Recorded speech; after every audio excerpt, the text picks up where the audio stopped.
No necesita explicación este Evangelio de hoy, porque es de los que se quedan grabados en nuestra memoria y todos entendemos lo que quiere decir.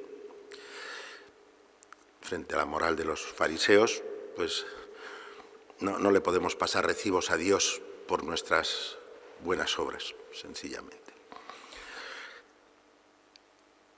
Porque todo lo que somos, lo somos gracias a Él. Pero yo quería empezar hoy a comentaros despacito pues todos los gestos y partes y el ritmo de la Eucaristía, para que la podamos vivir mejor. Y hoy comienzo por el marco, luego iremos viendo los gestos uno tras otro y espero que nos dé tiempo antes de que empiece el Adviento. ¿Cuál es el marco?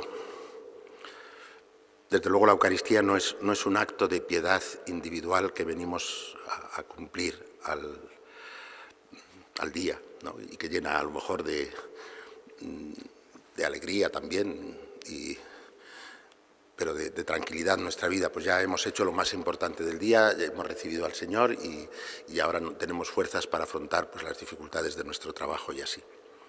Por supuesto que eso pasa. Pero eso pasa como consecuencia, no es la Eucaristía, no se viene a la Eucaristía para eso, no se viene a la Eucaristía a cargar las pilas, ¿no? Tampoco es un acto de culto en el sentido de decir yo vengo al Señor a pedirle ciertas cosas, pues la salud para mí o la salud para mi familia o a pedirle por el mundo, y este es un momento, pues como es un momento de oración y como el Señor está más cerca de nosotros en este momento que en ningún otro momento del día, pues venimos y eso es lo importante, esa petición que hacemos, ¿no? Pues tampoco es eso.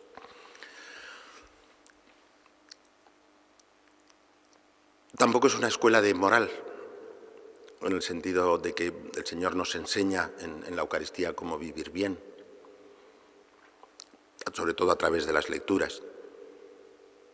Claro que nos enseña, pero nos enseña el conjunto de la Eucaristía, es decir, todo lo que sucede y todo lo que se celebra y lo que se vive en la Eucaristía, no solo las lecturas, que a veces solo nos enseñan pues eso, que Cristo es el Hijo de Dios, y eso es la enseñanza más importante, y eso es verdad que eso cambia la vida, pero no son enseñanzas morales en el sentido de lo que venimos a veces a buscar. Hoy el Evangelio de hoy, lo de que somos siervos inútiles, claro que tiene un contenido moral muy grande, es directamente una enseñanza moral, pero no es a eso a lo que venimos tampoco a la Eucaristía, a aprender a ser buenos cristianos.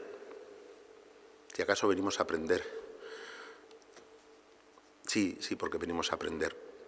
Y se puede decir que la Eucaristía es una escuela, pero es una escuela de moral, es una escuela de sentido, en el sentido de que nos enseña quiénes somos, nos recuerda quiénes somos, nos dice quién es Dios para nosotros, nos dice quién somos nosotros para Dios, nos dice qué es el mundo para Dios y qué es el mundo para nosotros, cuál es nuestra relación entre nosotros, cuál es nuestra relación con el mundo.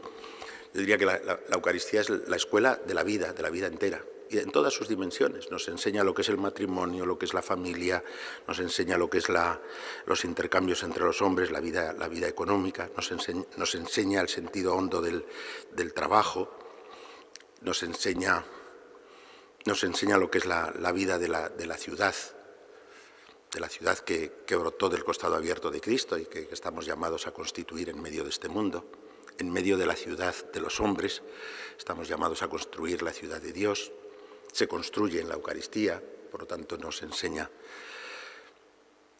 todas las cosas importantes, nos enseña qué es el afecto, un montón de cosas que no se enseñan para nada hoy en las escuelas o que se enseñan siempre de una manera, y hablo igual de los colegios católicos que de los no católicos, porque estamos todos respirando un ambiente tan secular que son residuales las enseñanzas profundas acerca de la fe de la Iglesia que se dan también en la mayor parte de los colegios católicos, ¿no? Entonces, esa enseñanza sobre el sentido de la vida, el sentido de mi vida y de nuestra vida, el sentido de la vida común, el sentido qué es el matrimonio, qué es el afecto, qué es la amistad, cómo se vive eso, Todo eso no se aprende hoy en ninguna institución de las llamadas educativas y que solo lo son residualmente. Solo hay un sitio donde aprenderlo y es la Eucaristía. Por lo tanto, la Eucaristía es una escuela, pero no una escuela por las cosas que nos dice el Evangelio y la Epístola, aunque sean las que yo comente habitualmente, sino por lo que sucede en la Eucaristía. ¿Y qué es lo que sucede? El acontecimiento de Cristo.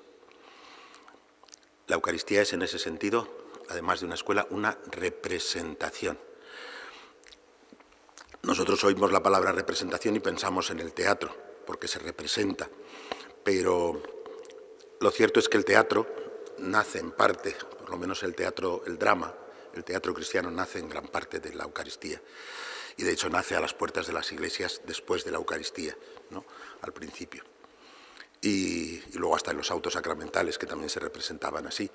Pero aquí se vuelve a presentar en el sentido de volver a ofrecer, vuelve a suceder misteriosa, sacramentalmente, todo el drama de nuestra vida y todo el drama del mundo. Lo que sucede en cada Eucaristía es un drama cósmico. No es, por eso digo, no es una piedad privada, no es un acto de piedad privado.